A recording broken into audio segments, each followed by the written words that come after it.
বিষয়ের পূর্ণাঙ্গ অ্যানালাইসিস বিষয়ভিত্তিক ক্যাটাগরি সাজেশন। এটা 360 পাতার 4 পার্টে বিভক্ত। আমাদের ম্যাথ অংশ, ইংলিশ অংশ, সাধারণ জ্ঞানের সব পার্ট, বাংলা মিলে মোট 26টা শীট আছে আপনার। এখান থেকে বিসিএস প্রাইমারি শিক্ষক নিবন্ধন, এটিও, খাদ্য, স্বাস্থ্য 9 থেকে 20 গ্রেড সকল পরীক্ষা প্রায় 90% প্লাস কমন পাবেন ইনশাল্লাহ। তো আপনারা সবাই সাজেশনটা ফলো করে দেখবেন। এটা সর্বোচ্চ কমন উপযোগী একটা শীট, প্রায় প্রতিটা সবাই এটা অর্ডার করেন আজকে বিগত অনেক বছর ধরে। গণিত পার্টটা দেখতে গেলে প্রথম শীটে আপনার কী আছে সেটা আমাদের উল্লেখ করা আছে। শীটগুলো আপনারা অবজার্ভ করতে পারবেন। আমাদের যে গণিত অংশটা আছে এগুলো 8টা শীটে বিভক্ত আছে। তো 8টা শীট থেকে আপনার প্রায় প্রত্যেক পরীক্ষাতে আপনার দেখতেছেন তো ম্যাথের প্রায় 95% প্লাস কমন আসে। এখানে সকল ধরনের ম্যাথ করে দেওয়া আছে, 3-4 নিয়মে করে দেওয়া আছে। আর আমি যেভাবে ক্লাস করাই ওভাবেও নিয়মে দেওয়া আছে, সম্পূর্ণ সমাধান সহ। তো আমাদের 6টা শীটে আমাদের গণিত অংশটা আছে। তো আপনারা দেখতেছেন এখানে প্রথম 4টা শীটে আপনার পাটিগণিতের পুরো অংশটা দেওয়া আছে, প্রায় 26 অধ্যায়।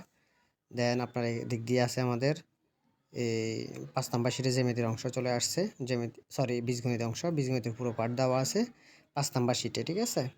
তারপর 6 নাম্বার শীটে আমাদের আছে এদিক দিয়ে জ্যামিতির পুরো পার্টটা আমাদের 6 নাম্বার শীটে অন্তর্ভুক্ত করা আছে। তো মোট 1 থেকে 6 পর্যন্ত হচ্ছে আমাদের গণিতের অংশটা যা আপনারা দেখতেছেন। আর ইংলিশেরও আমাদের শীট সংখ্যা হচ্ছে আপনার 8টা শীট। হ্যাঁ, প্রথম শীটে আপনাদের গ্রামাটিক্যালের যে ফার্স্ট পুরো অংশটা এখানে ডিটেল দেওয়া আছে আপনার, একদম হুবহু প্রায় কমন আসে। 2 নাম্বার শীট দেখতেছেন এখানে গ্রামাটিক্যালের পার্ট। তারপরে আমাদের 3 নাম্বার পার্টেও আছে আপনার গ্রামাটিক্যালের পার্টটা। এখানে ওই যে ইডিয়মের পার্টটা মনোয়াট সাবস্টিটিউশনের। তারপরে হচ্ছে আমাদের 4 নাম্বার শীটটা আসবে। 4 নাম্বার শীটে আপনারা দেখেন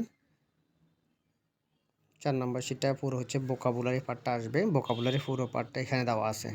তো এখান থেকে আমাদের প্রায় ভোকাবুলারি কোশ্চেনগুলো কমন আসে, আপনারা ইতিমধ্যে দেখেছেন। আমাদের বিভিন্ন পরীক্ষাতে কমনের জিনিসটা আপনারা দেখছেন। তো আমাদের 5 নাম্বার শীটেও আমাদের right form verb, subject verb agreement, ট্রান্সলেশনের পুরো পার্টটা দেওয়া আছে। তারপরে আমাদের 6 নাম্বার শীট আসবে। 6 নাম্বার শীটে এমসিকিউ, পুরো গ্রামারের উপরে আপনার এমসিকিউ দেওয়া আছে প্রত্যেকটা টপিক্সের উপরে। এখান থেকে আপনারা প্রায় কমন পেয়ে যাবেন, এটা সাজেশন রূপে ব্যবহার করা হয়েছিল।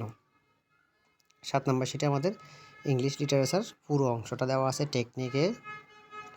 তো 8 নাম্বার শীটে আমাদের তাও sentence, simple, complex, compound, voice, ন্যারেশনের পুরো পার্টটা 8 নাম্বার শীটে দেওয়া আছে। আমাদের এই 8টা শীট হচ্ছে ইংলিশের শীট। তারপরে আমাদের হচ্ছে বাংলা 4টা শীট আছে। 1 নাম্বার শীটেও আপনার গ্রামারের অংশ মানে হচ্ছে ব্যাকরণ সাইডটা আপনার পুরোটা 1 নাম্বার শীটে আছে।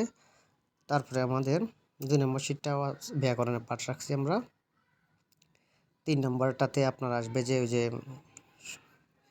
ওটা খুবই গুরুত্বপূর্ণ পাঠ। 3 নম্বর শীটটাতে আপনার বাগধারা, বাক্য সংকোচন, বিশেষণ, সমার্থক শব্দ, এই জিনিসগুলো সব এখানে দেওয়া আছে। 3 নম্বর শীটটা সবাই গুরুত্ব দিয়ে পড়বেন। তারপরে আমাদের 4 নম্বর শীট হচ্ছে সাহিত্যের সম্পূর্ণ অংশ, বাংলা সাহিত্যের সম্পূর্ণ অংশ একদম পুরোটা ডিটেলস খুব সুন্দর করে সাজিয়ে দেওয়া হয়েছে 3টা যুগ। আর এখানে আরও বাড়তি কিছু আছে। তারপরে আমাদের জিকের প্রায় প্রত্যেক বাংলাদেশ, আন্তর্জাতিক, বিজ্ঞান, কম্পিউটার, ভূগোল সব এই পার্টে দেওয়া আছে। তো আমাদের জিকে অংশটা আপনারা দেখতেছেন খুবই গুরুত্বপূর্ণ। 2 নম্বর পার্ট হচ্ছে আন্তর্জাতিক পার্ট। 1 নম্বর শীটে পুরো বাংলাদেশ বিষয়াবলী নিয়ে, আর 2 নম্বর শীট হচ্ছে আন্তর্জাতিক শীটটা। তো আমরা এবার পাঠ করে দিয়েছি, বাংলাদেশ আন্তর্জাতিক 2টা শীটে শেষ হয়ে যাবে। তারপর 3 নম্বর শীটটা হচ্ছে আমাদের বিজ্ঞানের পার্ট, বিজ্ঞান প্লাস কম্পিউটারে আমরা 3 নম্বর শীটটা অন্তর্ভুক্ত রাখছি। এখান থেকে আপনার বিজ্ঞান, কম্পিউটার আর ভূগোলের অংশটাও চলে যাবে। আর এদিক দিয়ে আপনার 7 নম্বর শীটে সংবিধানের অংশ আছে, নৈতিকতা, মূল্যবোধ আছে। সরি। তো আমাদের 5 নম্বর শীটে সাম্প্রতিক বিষয়াবলী। তো এটা হচ্ছে আমাদের 46তম বিসিএসে আমাদের 131টা প্লাস কমন ছিল। আর যারা 47 বিসিএসের জন্য সাজেশন শীট নিতে চান পূর্ণাঙ্গ শীটটা নিতে পারেন। আমাদের প্রাইমারির তৃতীয় ধাপেও 65 কমন ছিল 75-এ, প্রাইমারি দ্বিতীয় ধাপেও 67 কমন ছিল 75-এ, প্রাইমারি প্রথম ধাপে 69 কমন ছিল 75-এ, রেলওয়ে বুকিং সহকারে 66 কমন ছিল 75-এ, বাংলাদেশ ডাক বিভাগে 65 কমন 70-এ, পরিবার পরিকল্পনা পরিদর্শিকা 65 কমন 70-এ, জুনিয়র ইন্সট্রাক্টরে 65% প্লাস কমন ছিল, এলজিডি ইলেকট্রিশিয়ান পদে 99% প্লাস কমন ছিল, এলজিডি কাম কম্পিউটার মুদ্রা পরীক্ষায় 70 কমন ছিল। 45তম বিসিএস 127 প্লাস কমন ছিল, রেলওয়ে ওয়েম্যান পদে 65 কমন ছিল 70-এর ভিতরে। এলজিডি কার্য সহকারীতে 65 কমন ছিল 70-এ। এনএসআই অফিস সহকারী পদে 63 কমন ছিল। অফিস সহায়ক পদে